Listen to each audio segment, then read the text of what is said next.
मां से बढ़कर के कोई भी सबसे पहली जगत में पूजनीय और श्रेष्ठ गुरु मां है।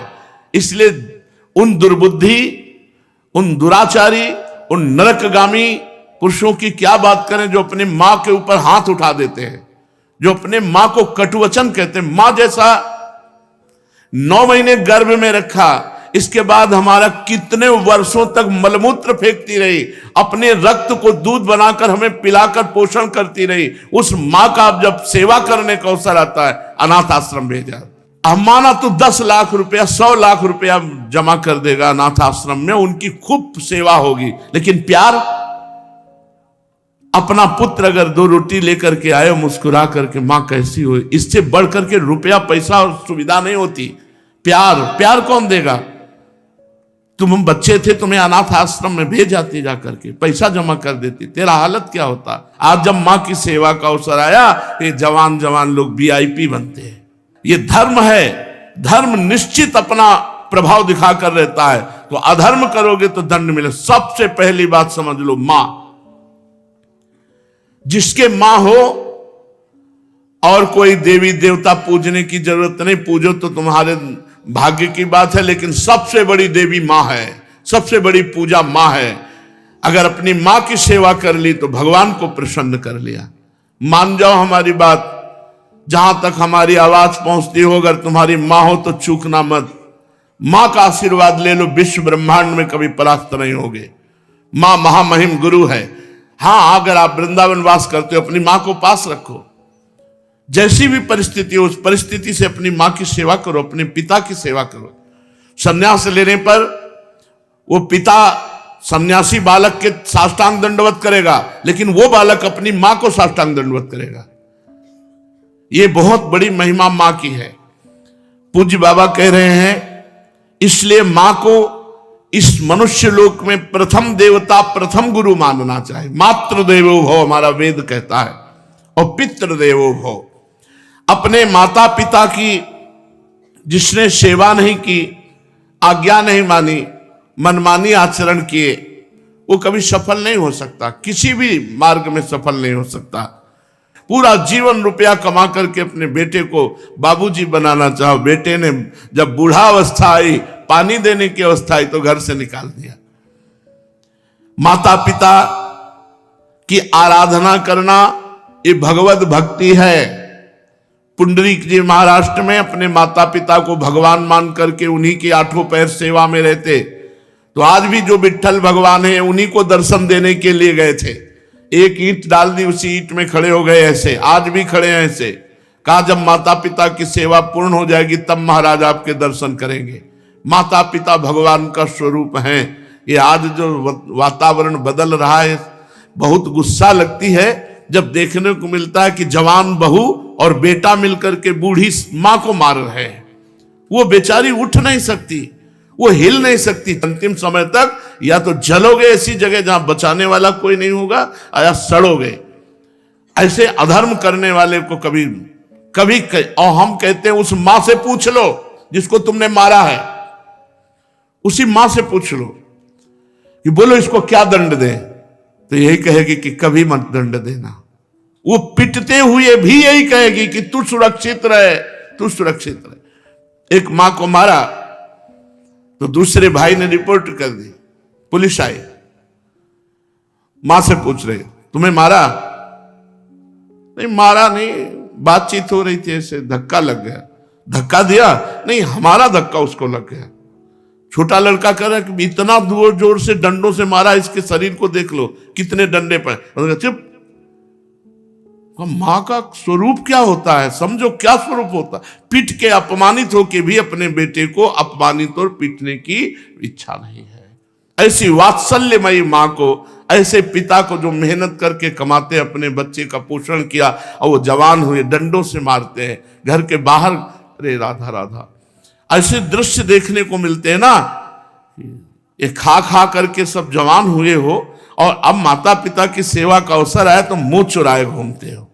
मुंह चुराने का समय नहीं है, अपने कर्ज उतारने का समय है, ऋण उतारने का समय है। अब माता पिता की सेवा कर लो, मातृ ऋण पितृ ऋण से उऋण हो जाओगे। हमने आपको कई बार सुनाया है, एक कश्यप नाम के ऋषि थे, महाभारत में है, तो तपस्या परायण थे। तो जिस वृक्ष के नीचे तपस्या कर रहे थे ऊपर बगुली बैठी हुई थी, बगुला जो टांग उठाकर ध्यानस्थ रहता है मछली के लिए, तो वीट ऊपर गिरा करके तो क्रोध भरी दृष्टि से देखा, तत्काल आग लग गई, बगुली भस्म होकर नीचे गिर गई। तप का प्रभाव होता है। अब उनको बड़ा गर्व हुआ कि नहीं, काफी हम सिद्ध हो चुके हैं, बगुली भस्म हो गई।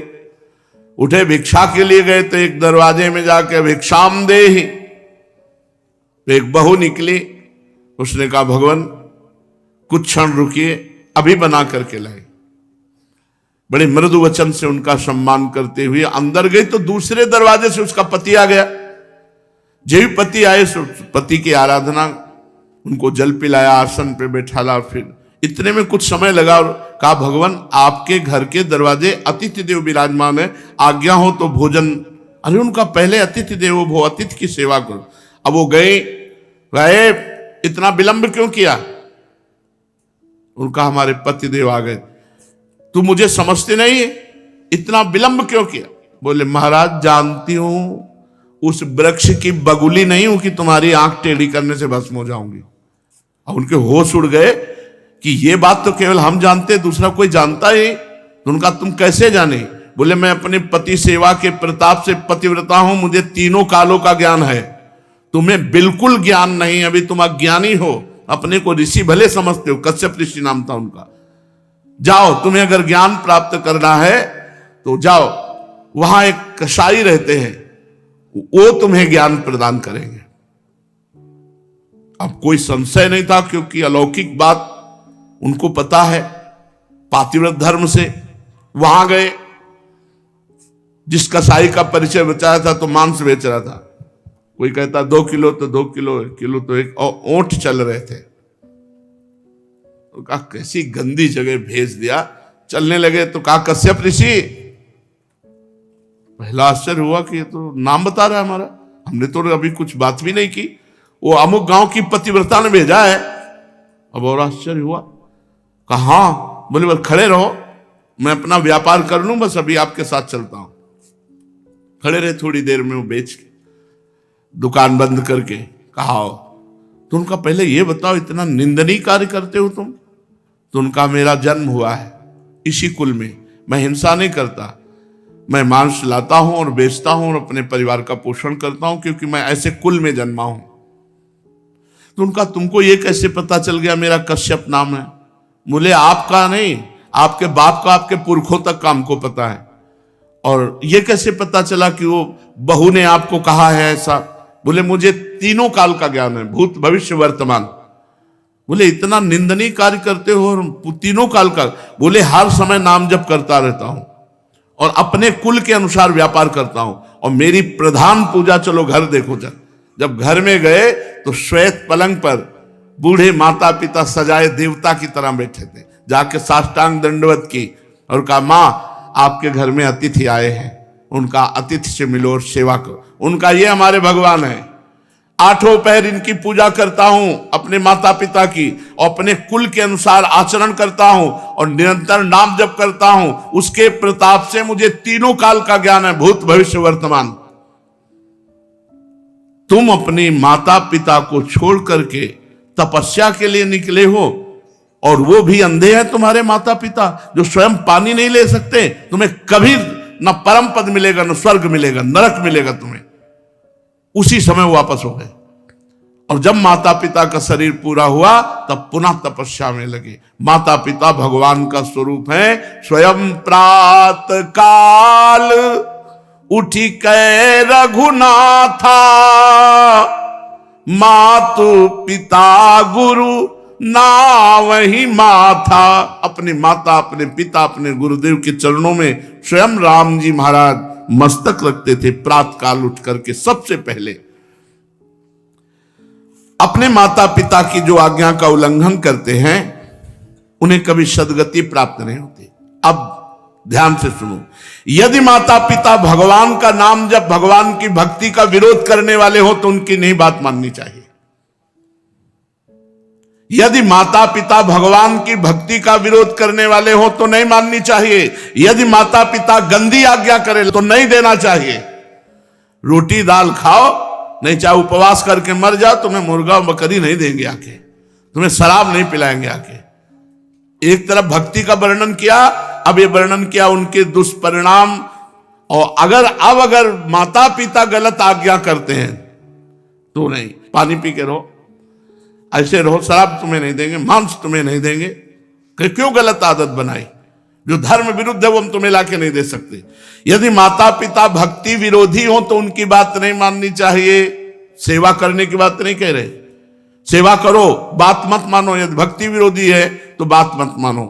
यदि वो भक्ति विरोधी आदेश करते हैं, मांस भक्षण, मदिरा पान या कोई गलत आचरण का, बिल्कुल आदेश मत मानो, बिल्कुल अमंगल नहीं होगा। तजो पिता प्रहलाद विभीषण बंधु भरत महतारी, गुरुबल तजो कंत ब्रज बनितन भेमुद मंगलकारी, जाके प्रिय न राम अभय देही, तजिए ताहि कोटि बैरीशम यद्यपि परम स्नेही। दूसरे का धन चोरी से, बेईमानी से, घूस से, छल कपट से कभी नहीं लेना चाहिए। नहीं, वो तुम्हारे परिवार की बुद्धि भ्रष्ट करके नष्ट कर देगा। इस बात को बैठा लो, वो एक ही बार वाला सब पूरा नष्ट कर देगा। तुम्हारे घर के बच्चों की बुद्धि भ्रष्ट, पत्नी की बुद्धि भ्रष्ट और तुम्हारी बुद्धि भ्रष्ट, रोगे बाद में बैठ के। कितने ऐसे उदाहरण हैं। एक बहुत बड़े ऑफिसर पद में थे, फार्म हाउस और क्या क्या, अकेला लड़का, नक्शा था, कई गाड़ियां सब। अब लड़का धीरे धीरे डिप्रेशन में पहुंचा, अपने हाथ से अपना गला उड़ा दिया। अब बैठे पूरी जिंदगी भर रो, क्योंकि अब बुढ़ापा हो गया है, तो अब ये तो हो नहीं सकती कि संतान उत्पन्न हो जाए। अब केवल सोचो कि तुमने क्या क्या किया। अब जीवन भर वही फार्म हाउस और महल और गाड़ियां देख देख के रो कि इनका अधिकारी कोई नहीं है। धर्म से चलो, साइकिल से चलोगे तो भी उन्नति को प्राप्त होगे, आनंदित रहोगे। मान लो हमारी बात। अधर्म का पैसा, दूसरे को, निर्दोष को दंड दिया और दोषी को मुक्त कर दिया रुपए के बल से, तो वो सरकारी, आखिरी सरकार जहां किसी की घूस नहीं चलती, वो जब न्याय करेगा तो ऐसी जगह फंसोगे, पूछो मत। एक बड़ा बलवान ऊपर चढ़ा छत पे, और बहुत बड़ा सरोवर था, और जहां उसको कूदना था वहीं नीचे चट बनी हुई थी सीमेंट की, ऊपर पानी था। अब उसको समझा कि पानी ऊपर से कूदा, ऐसे ककड़ी की तरह फट गया। यह है ऊपर वाले का न्याय। किसी और को फाड़ने की जरूरत नहीं पड़ेगी। बुरी दशा आने के पहले बुद्धि बदली जाती है, वहीं गिरोगे, ऐसी जगह फिसलोगे, ऐसी जगह फंसोगे जहां निकलने के चांस नहीं रहेंगे। अवश्य में भोक्तव्यम कृतम कर्म शुभाशुभम। धन दिमाग में भरे हुए हो, अगर धर्म से धन कमाओगे तो माना कि आप बहुत गरीबी से चल सकते हो, लेकिन आपके पुत्र, आपका परिवार सुसज्जित तेजोमय होगा। और अधर्म कमाओगे तो यही सब बाधाएं ऐसी आएंगी जो जिंदगी भर केवल सड़ते रहोगे। दिमाग तुम्हारा सड़ा हुआ होगा, कोई उत्तम विचार, कोई आनंद, कोई चिंता शोक का नाश करने वाला विवेक आपको प्राप्त नहीं होगा। इसलिए अधर्म का धन, निर्दोष को दंड, दोषी को छोड़ देना, इसीलिए बहुत बच के अपने जीवन को चलाओ। केवल धन ही और जीना ही काफी नहीं है, मरना भी है आगे, और मर के फिर जाना है दरबार में सरकार की, और उसका हिसाब होना है। यही केवल हिसाब नहीं होता है, यहां तो नॉर्मल हिसाब है। एक एक सेकंड का हिसाब सेकंड के कम हिस्से में हो जाएगा। चित्रगुप्त तुम्हारे मन में बैठे हैं। ये चित्रगुप्त वो है जो तुम्हारे मन रूपी सीसी कैमरे में पूरे अनेक जन्मों की सीन सहित सब बातें भरी है। उसी को तो नाम जप मंत्र जप से डिलीट कर आ जाता है। जब नाम जप मंत्र जप करते हैं तो सामने छा जाता है। इसलिए भाई, अधर्म के धन से बचो। क्योंकि ये बुद्धि भ्रष्ट कर देता, परिवार को नष्ट कर देता है। ये बात अपने दिमाग में बैठा लो, अधर्म से दूसरों का धन लेने वालों, छल कपट करने वालों, ये बात को समझ लो। चाहे जिस पद प्रतिष्ठा पे हो, वो धन तुम्हारे लिए नाश का कारण बनेगा। अब मान लो, ये बात मान लो, प्रार्थना मान लो, नहीं आगे परिणाम देख लेना। कोई नहीं देख रहा, लेकिन तुम तो देख रहे हो, तुम देख रहे हो। कोई गवाही नहीं, लेकिन तुम गवाही हो। यहां जैसे वो जो जिससे गुप्त बात पूछनी होती, उसको वो दबावा दे करके वो मशीन में डाला जाता है कि वो वही बोलेगा जो सत्य है। नहीं, वो हमें नारकोटिक, हाँ जो भी ऐसे, वहां नारकोटिक की जरूरत नहीं, वहां बोलोगे ही सत्य और तुम्हें बोलने का अवसर ही नहीं मिलेगा। केवल यस यस, एक सेकंड के हिसाब में अनंत जन्मों का हिसाब करने की सामर्थ्य रहती। तुम्हारे सामने सील चल रही, तुम स्वीकृति देते चले जा रहे हो। बस ये चल सुअर बन, गधा बन, अब गए सुअरी की कोख में, अब भोगो। अवश्य में भोक्तव्यम कृतम कर्म शुभाशुभम। भाई सावधान, ये कर्म भूमि है, जो कर्म करोगे तुम्हें भोगना। हम खुल के इसलिए कहते हैं कि तुम्हारे दिमाग में पहुंच जाए, तुम्हारे दिमाग में समझ में आ जाए। और ये मत सोचना कि दान दे देंगे तो हम पवित्र हो जाएंगे, डबल पाप लगेगा। अगर भजन करने वालों को अधर्म का धन दान किया तो उनकी बुद्धि भ्रष्ट हुई, उनका भजन मारा गया और नरक जाओगे।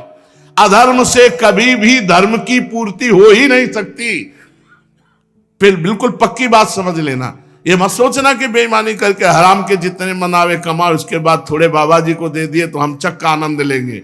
बाबा जी को अगर आप दोगे तो उनकी भी बुद्धि भजन से विपरीत जाएगी, उसका भी पाप तुमको लगेगा। इसलिए वो राधा बाबा कहते थे कि ईमानदारी का पैसा यहां देना हमें।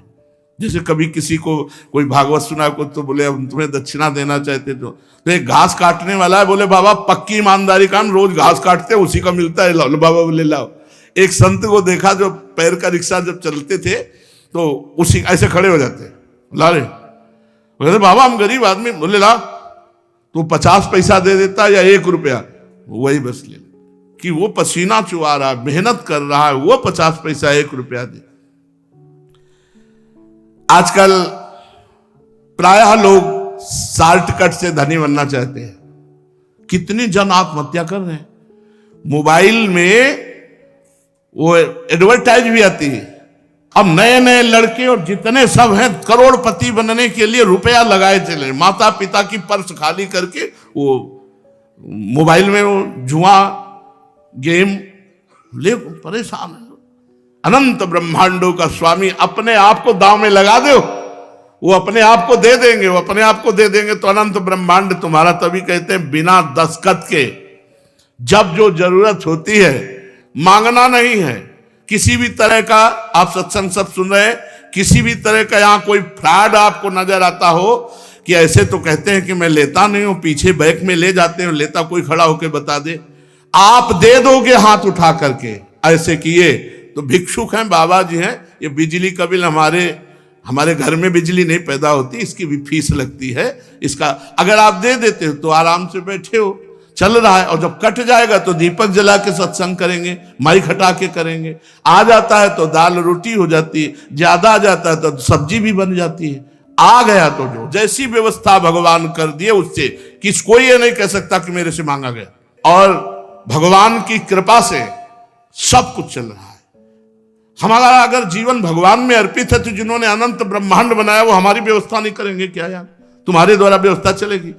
कई बार राधा केल कुंज में यही सत्संग में कहा, तुम्हें भगवान की कसम है अगर तुम्हें लगता हो मेरे द्वारा राधा केल कुंज चलती है तो कभी 50 पैसे भी आमद चढ़ाना, कभी नहीं। ये भगवान से चलता है, देखो कैसे चलता है। ऐसे चलेगा बिना पेट्रोल के, बिना ड्राइवर के। पुष्पक विमान में लगता था क्या ड्राइवर?